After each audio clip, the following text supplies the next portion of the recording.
প্রথমে আমার ছেলে এবং বৌমাই বলেছিল যে আমার বাবা মা আমাদের বাড়িতে থাকুক না। আমি ভাবতাম যে আমার সঙ্গে একজন কেউ থাকলে ভালো হয়।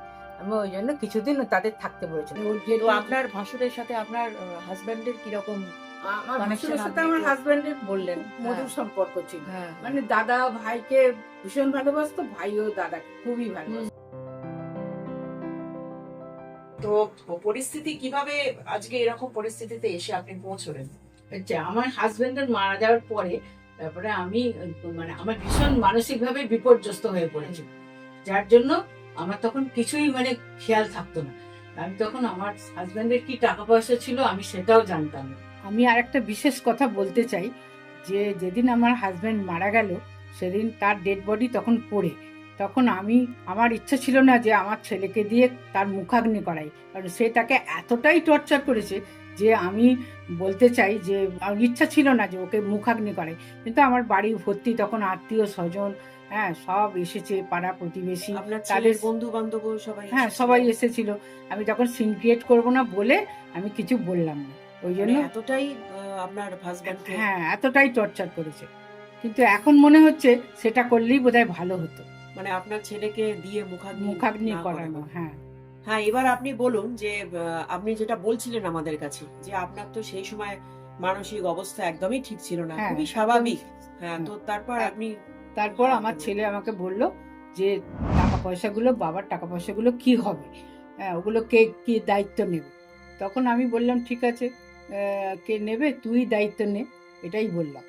কিন্তু তারপরে আমাকে দিয়ে মানে ভুল বুঝিয়ে আমাকে ভুল মানে বুঝিয়ে আপনার মেয়ের তো তখন বিয়ে হয়ে বিয়ে গেছে। হয়ে হ্যাঁ গেছে। আমাকে ভুল বুঝিয়ে আমি ব্যাংকের তা কাজ, আপনি ব্যাংকের কাজ কিছু না জানতেন না, সেরকম সবই আমি আপনার কিছুই হাজবেন্ডই জানতাম না। করতেন? হ্যাঁ আচ্ছা।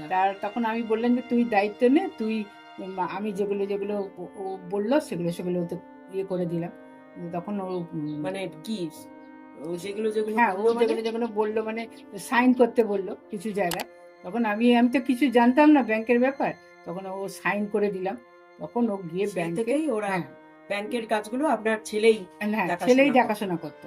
আচ্ছা। হ্যাঁ তো এবং এটা আপনার যখন আলোচনাগুলো হলো এই যে সমস্ত সমস্ত ব্যাংকিং ব্যাপারগুলো, হুম। তো আপনার মেয়ে সবটাই তাকে আপডেট করে কাজগুলো আপনি করতেন? আপনার মেয়ে সব জানতো?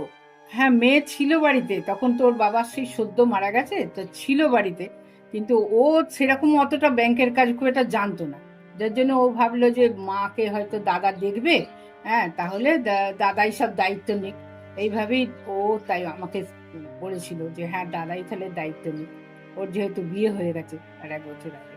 আচ্ছা, আচ্ছা। আচ্ছা, আপনি যে বললেন যে আপনার আপনাকে দিয়ে আপনার ছেলে অনেক পেপারে সাইন করিয়েছিলেন। হুম। আর আপনি যেহেতু ব্যাংকের কাজকর্ম একদমই বুঝতেন না, জানতেন না, সেই জন্য আপনার ছেলেকে দায়িত্ব দিয়ে তার সে যেটা বলছে সেই অনুযায়ী আপনি সাইন করে করেছিলেন। দিয়েছি। আপনার মেয়েকেও কি সাইন করতে হয়েছিল এরকম? আর মেয়েকেও সাইন করতে হয়েছিল কয়েকটা পেপারে। আচ্ছা। আচ্ছা, আপনি যে বললেন যে আপনার হাজবেন্ডের মৃত্যুর পরে আপনার পুত্রবধূর যে বাবা মা তারা আপনার সঙ্গে আপনাদের বাড়িতে থাকতে শুরু করলেন পার্মানেন্টলি, হ্যাঁ এবং আপনি তাদের বলেছিলেন কিছুদিনের জন্য কিছুদিন থাকার। থাকবো আমরা। হ্যাঁ, কিন্তু তারা যখন থাকতে শুরু করলেন তাদের ব্যবহার আপনার প্রতি কেমন ছিল? প্রথম প্রথম ভালোই ছিল, প্রথম প্রথম এমনি একসঙ্গে থাকতাম, খাওয়া দাওয়া করতাম, সবকিছু করতাম, কিন্তু আস্তে আস্তে দেখলাম যে ওরা যেন মানে নিজেদের মতন পাল্টে গেল। মানে আমার পুত্রবধূ এবং তার মা সবকিছু ডিসিশন নিত, কি রান্না হবে, কি খাওয়া হবে, সকাল থেকে রাত্রি পর্যন্ত সবকিছু ওরাই ডিসিশন নিত। মানে আপনার কোনো কথা না কাজ আমার করতো কোনো না? কথাই ওরা গ্রাহ্য করতো তা না। আপনার যে পছন্দ অপছন্দের জিনিস সেগুলো ওখানে না কোনো প্রাধান্য থাকতো না? কোনো প্রাধান্য থাকতো না। মানে আপনার কিছু বলারই থাকতো না না? না, তো আমার তারপর কথা গ্রাহ্য করতো না, তারাই সবকিছু সিদ্ধান্ত তারাই নিত? সবকিছু সিদ্ধান্ত নিত। আর কিরকম আর কি বলতো এমনি ব্যবহার, আর এমনি কিরকম কি আমাকে করতো? বলতো ফ্রিজে হাত দেবে না, ফ্রিজ ঘাঁটবে না, এরকম বলতো। তারপরে কোনো কিছু মানে বাজার টাজার করে আনতাম, হ্যাঁ সেগুলো মানে ওরাই নিজেরাই গুছিয়ে রাখতো, আমাকে কোনো জিনিসে হাত দিতে দিত না, এই সমস্ত সব করতো। তো আপনাকে ফ্রিজে হাত দেওয়া অ্যালাউ না ছিল ফ্রিজে না? হাত দিলে আমি ঘেঁটে রাখবো, এরকম কথা বলতো। আচ্ছা। হুম। না, আস্তে আস্তে আপনার যা যা হ্যাঁ অধিকার আমাকে, সেগুলো। হ্যাঁ আমাকে আস্তে আস্তে করে প্রায় মানে কোন ঠাসা করে দিচ্ছে হুম। একদম। আচ্ছা, মানে ফ্রিজে পর্যন্ত হাত দিতে দিত ফ্রিজে না? হাত দিত। আচ্ছা, মানে আপনাকে প্রায় পরই করে দিয়েছিল। হ্যাঁ তো আপনার যেহেতু এটা খুবই মানে শুনে আমার খুব খারাপ লাগলো। আবার এদিকে যেহেতু আপনি বললেন যে আপনার বড় ভাসুর এবং যা তাদের সঙ্গে যেহেতু আপনাকে যোগাযোগ করতে দেওয়া হতো না, তো যার ফলে তাদের সঙ্গে তো একটা আপনি বললেন যে দূরত্ব তৈরি হয়ে গেছিল, তাই তো? 4 বছর দূরত্ব। তো তাদের সঙ্গেও আপনি কথাও তো বলতে পারতেন না, না, কিছু তাদের জানাতে সঙ্গে পারতেন না, খুব আলেকালে যোগাযোগ- তো একটুখানি মানে যোগাযোগ করতাম, সেরকম ভাবে আমাকে বলতে দিত না। তো তারা তো এইসব ডে টু ডে যে আপনাদের বাড়িতে যা যা ঘটনা ঘটছে তারা না, কিছুই এই বলতে সাহস পাইনি, কারণ ওরা বারণ করতো যে কোনো কথা বলবে না, এখানকার কোনো কথা ওখানে যেন না যায়। এটা তো ন্যাচারালি ওনারাও জানতে পারেনি না, যারা জানতে পারেন।